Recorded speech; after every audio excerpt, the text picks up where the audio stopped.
ആകാശവാണി.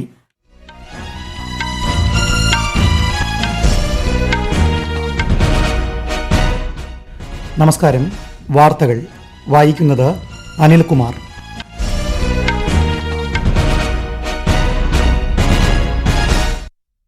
പ്രധാന വാർത്തകൾ. പൂർണ്ണമായും തദ്ദേശീയമായ 4G സാങ്കേതിക വിദ്യ വികസിപ്പിച്ചെടുക്കാൻ BSNL കഴിഞ്ഞതിൽ അഭിമാനമുണ്ടെന്ന് പ്രധാനമന്ത്രി നരേന്ദ്രമോദി. ഒഡീഷയിൽ 60,000 കോടി രൂപയുടെ വിവിധ പദ്ധതികൾക്ക് തുടക്കം കുറിച്ചു. കേരളത്തിന്റെ സമഗ്ര വികസനത്തിന് സാധ്യമായ എല്ലാ നടപടികളും സർക്കാർ സ്വീകരിക്കുന്നതായി കേന്ദ്ര ആരോഗ്യമന്ത്രി JP നഡ്ഡ. രാജ്യത്തിന്റെ വിനോദസഞ്ചാര കാഴ്ചപ്പാടിന്റെ കാതലാണ് കണക്ടിവിറ്റിയെന്ന് കേന്ദ്ര സഹമന്ത്രി സുരേഷ് ഗോപി. പ്രധാനമന്ത്രി നരേന്ദ്രമോദിയുടെ പ്രതിമാസ റേഡിയോ പ്രഭാഷണ പരിപാടി മൻ കി ബാത്തിന്റെ 126ാം പതിപ്പ് നാളെ രാവിലെ 11 മണിക്ക്. കേരളത്തിൽ തദ്ദേശ തെരഞ്ഞെടുപ്പിനുള്ള വോട്ടർ പട്ടികയിൽ പേര് ചേർക്കാൻ അടുത്ത മാസം 14 വരെ അവസരം. ഏഷ്യ കപ്പ് T20 ക്രിക്കറ്റ് ഫൈനലിൽ നാളെ ഇന്ത്യയും പാകിസ്ഥാനും ഏറ്റുമുട്ടും. വാർത്തകൾ വിശദമായി.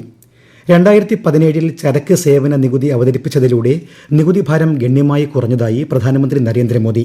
ഒഡീഷയിലെ ഝാർസുഗുഡയിൽ 60,000 കോടിയിലധികം രൂപയുടെ വികസന പദ്ധതികളുടെ ഉദ്ഘാടനവും തറക്കല്ലിടലും നിർവഹിക്കുകയായിരുന്നു അദ്ദേഹം. BSNLന്റെ 97,500-ലധികം പുതിയ 4G മൊബൈൽ ടവറുകളും പ്രധാനമന്ത്രി ഉദ്ഘാടനം ചെയ്തു. ഭാവിയിൽ ടെലികോം സാങ്കേതിക വിദ്യയുടെ ആഗോള കേന്ദ്രമായി ഇന്ത്യ മാറുമെന്ന് പ്രധാനമന്ത്രി പറഞ്ഞു. പൂർണ്ണമായും തദ്ദേശീയമായ 4G സാങ്കേതിക വിദ്യ വികസിപ്പിച്ചെടുക്കാൻ BSNLന് കഴിഞ്ഞതിൽ അഭിമാനമുണ്ടെന്നും അദ്ദേഹം അറിയിച്ചു. हमारे लिए गौरव की बात है कि हमारे BSNL ने अपने ही देश में पूरी तरह स्वदेशी 4G टेक्नोलॉजी विकसित कर ली है.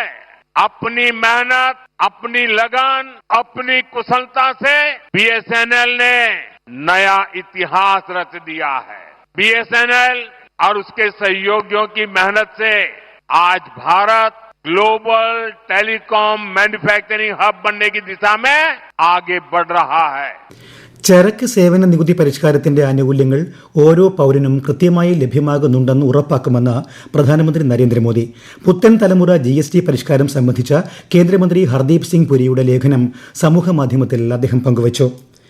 വിമുക്ത സൈനിക ക്ഷേമ വകുപ്പ് സംഘടിപ്പിക്കുന്ന ദേശീയ കോൺക്ലേവ് 2025 പ്രതിരോധ മന്ത്രി രാജ്നാഥ് സിംഗ് തിങ്കളാഴ്ച ഉദ്ഘാടനം ചെയ്യും.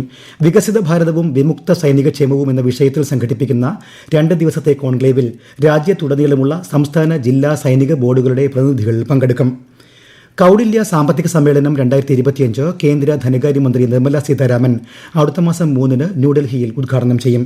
ഇന്ത്യയുടെ ആഭ്യന്തര മുൻഗണനകളെ ആഗോള കാഴ്ചപ്പാടുകളുമായി സംയോജിപ്പിച്ച് പ്രക്ഷുബ്ധമായ സമയത്ത് അഭിവൃദ്ധിയിലേക്കുള്ള വഴികൾ രൂപപ്പെടുത്തുന്ന ചലനാത്മക ചർച്ചാവേദിയായാണ് സമ്മേളനത്തെ വിഭാവനം ചെയ്തിരിക്കുന്നത്. സമൂഹത്തിന്റെ ശാക്തീകരണത്തിനായി സമർപ്പിക്കപ്പെട്ടതാണ് മാതാ അമൃതാനന്ദമയിയുടെ ജീവിതമെന്ന് കേന്ദ്ര ആരോഗ്യമന്ത്രി JP നഡ്ഡ. കൊല്ലത്ത് അമൃതപുരിയിൽ മാതാ അമൃതാനന്ദമയിയുടെ 72ാം ജന്മദിനാഘോഷത്തിൽ പങ്കെടുത്ത് സംസാരിക്കുകയായിരുന്നു അദ്ദേഹം. उनके 72वें 72nd बर्थडे पर जहां मैं बधाई देता हूं, वहीं अपने 14 करोड़ 140 मिलियन हमारे BJP वर्कर्स के तरफ से उनको कोटि कोटि बधाई देता हूं, शुभकामनाएं देता हूं. Her contribution does not limit only to the state of Kerala.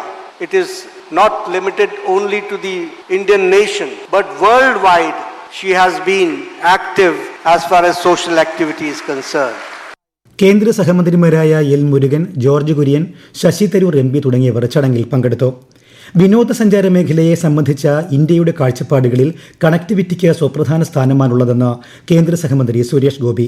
ന്യൂഡൽഹിയിൽ ലോക വിനോദസഞ്ചാര ദിനാഘോഷത്തോടനുബന്ധിച്ച് സംഘടിപ്പിച്ച പരിപാടിയിൽ സംസാരിക്കുകയായിരുന്നു അദ്ദേഹം. ഉഡാൻ, പ്രസാദ് പദ്ധതി, സ്വദേശ് ദർശൻ തുടങ്ങിയ സംരംഭങ്ങളിലൂടെ രാജ്യത്തെ വിനോദസഞ്ചാര കേന്ദ്രങ്ങളുടെ സമഗ്ര വികസനം, കണക്ടിവിറ്റി എന്നിവ ഉറപ്പാക്കാനായതായി കേന്ദ്ര സഹമന്ത്രി പറഞ്ഞു. സാമ്പത്തിക പരിവർത്തനം, പരിസ്ഥിതി സംരക്ഷണം, സാമൂഹിക ഉൾച്ചേർക്കൽ എന്നിവയ്ക്കുള്ള ശക്തമായ ഉപാധിയാണ് വിനോദസഞ്ചാരമെന്ന് നിതി ആയോഗ് ഉപാധ്യക്ഷൻ സുമൻ ബെറി പറഞ്ഞു. അതിർത്തി കടന്നുള്ള ഭീകരത, തീവ്രവാദ പ്രവർത്തനങ്ങൾക്ക് ധനസഹായവും അഭയവും നൽകൽ എന്നിവ ഉൾപ്പെടെ എല്ലാത്തരം ഭീകരതയെയും ചെറുക്കണമെന്ന് ബ്രിക്സ് വിദേശകാര്യമന്ത്രിമാരുടെ യോഗം. ന്യൂയോർക്കിൽ ഐക്യരാഷ്ട്രസഭയുടെ 80ാമത് പൊതുസഭയുടെ സമ്മേളനത്തോടനുബന്ധിച്ചാണ് യോഗം ചേർന്നത്. ജമ്മുകശ്മീരിലെ പഹൽഗാമിൽ നടന്ന ഭീകരാക്രമണത്തെ യോഗം ശക്തമായി അപലപിച്ചു. ഇന്ത്യയുടെ പരോക്ഷ നികുതി സമ്പ്രദായം ലളിതമാക്കുന്നതിനുള്ള സുപ്രധാന ചുവടുവയ്പ്പാണ് പുത്തൻ തലമുറ GST പരിഷ്കാരങ്ങളെന്ന് കേന്ദ്ര സർക്കാർ. ആരോഗ്യ സംരക്ഷണം പ്രോത്സാഹിപ്പിക്കുന്നത് ലക്ഷ്യമിട്ട് ജിമ്മുകളുടെയും ഫിറ്റ്നസ് കേന്ദ്രങ്ങളുടെയും GST 18% നിന്ന് 5% കുറച്ചിട്ടുണ്ട്.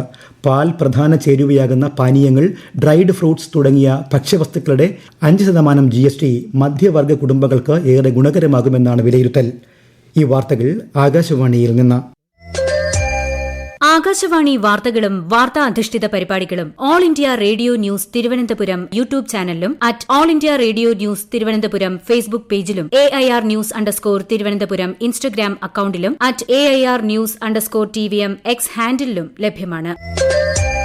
പ്രധാനമന്ത്രി നരേന്ദ്രമോദി ആകാശവാണിയിലൂടെ ജനങ്ങളുമായി ആശയങ്ങൾ പങ്കുവയ്ക്കുന്ന പ്രതിമാസ റേഡിയോ പ്രഭാഷണ പരിപാടി മൻ കി ബാത്തിന്റെ 126ാം പതിപ്പ് നാളെ രാവിലെ 11-ന് ദൂരദർശന്റെയും ആകാശവാണിയുടെയും എല്ലാ ശൃംഖലകളിലും പരിപാടി ലഭ്യമാകും. പൊതുസേവനവും സദ്ഭരണവും മുഖമുദ്രയാക്കിയ കേന്ദ്ര സർക്കാർ ഏകഭാരതം ശ്രേഷ്ഠഭാരതം ഉദ്യമത്തിലൂടെ രാജ്യത്തിന്റെ വൈവിധ്യമാർന്ന സംസ്കാരങ്ങളെയും പൈതൃകങ്ങളെയും ജനങ്ങൾ തമ്മിലുള്ള ബന്ധത്തെയും ശക്തിപ്പെടുത്തിയത് സംബന്ധിച്ചാണ് ആകാശവാണിയുടെ പ്രത്യേക പരമ്പരയായ സേവാ പർവിൽ ഇന്ന്.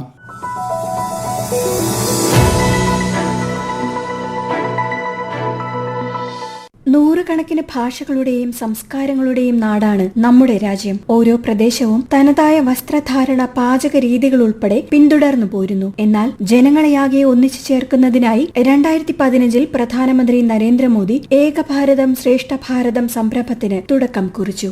एक भारत श्रेष्ठ भारत कल्पना ये है हर वर्ष अपने राज्य को किसी एक राज्य के साथ हर राज्य जोड़े.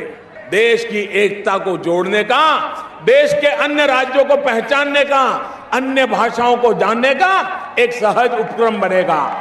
तब जाकर के हम हमारे भारत की इस विविधता को पहचान पाएंगे, भारत की शक्ति को पहचान पाएंगे.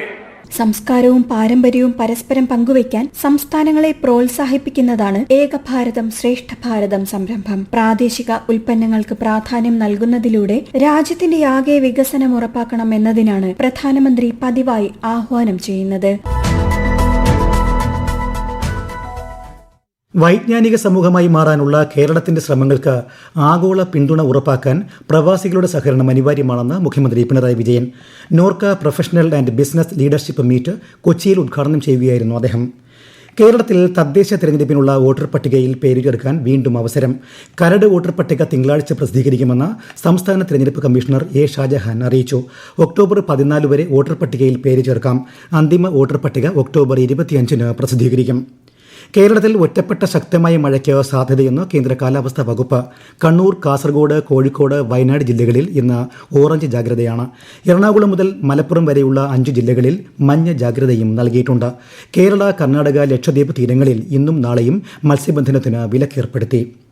ഏഷ്യ കപ്പ് T20 ക്രിക്കറ്റ് ഫൈനലിൽ ഇന്ത്യയും പാകിസ്ഥാനും ഏറ്റുമുട്ടും. നാളെ രാത്രി 8-ന് ദുബായിലാണ് മത്സരം. ദക്ഷിണ കൊറിയയിലെ ഗ്വാങ്ജുവിൽ നടന്ന പാരാ ലോക അമ്പെയ്ത്ത് ചാമ്പ്യൻഷിപ്പിൽ 2 വ്യക്തിഗത കോമ്പൗണ്ട് സ്വർണ്ണ മെഡൽ നേടി ഇന്ത്യ ചരിത്രം കുറിച്ചു. 18-കാരിയായ ശീതൽ ദേവിയാണ് കോമ്പൗണ്ട് വ്യക്തിഗത വിഭാഗത്തിൽ ലോക ചാമ്പ്യൻഷിപ്പ് സ്വർണം നേടുന്ന ആദ്യ വനിതാ അമ്പെയ്ത്ത് താരമായത്. ചാമ്പ്യൻഷിപ്പിൽ 3 സ്വർണം, 1 വെള്ളി, 3 വെങ്കലം എന്നിവയുൾപ്പെടെ ഇന്ത്യ 7 മെഡലുകൾ സ്വന്തമാക്കി. UN സുരക്ഷാ സമിതിയിൽ വികസ്വര രാജ്യങ്ങളുടെ പങ്കാളിത്തം വർദ്ധിപ്പിക്കേണ്ടത് അനിവാര്യമെന്ന് G4 രാജ്യങ്ങൾ. ന്യൂയോർക്കിൽ UN പൊതുസഭയുടെ 80ാമത് സമ്മേളനത്തിന്റെ G4 രാജ്യങ്ങളിലെ വിദേശകാര്യമന്ത്രിമാർ UN സുരക്ഷാ സമിതിയുടെ പരിഷ്കരണം സംബന്ധിച്ച് ചർച്ച നടത്തി.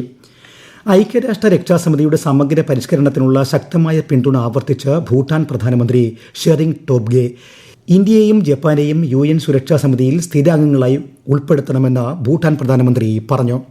പ്രധാന വാർത്തകൾ വീണ്ടും.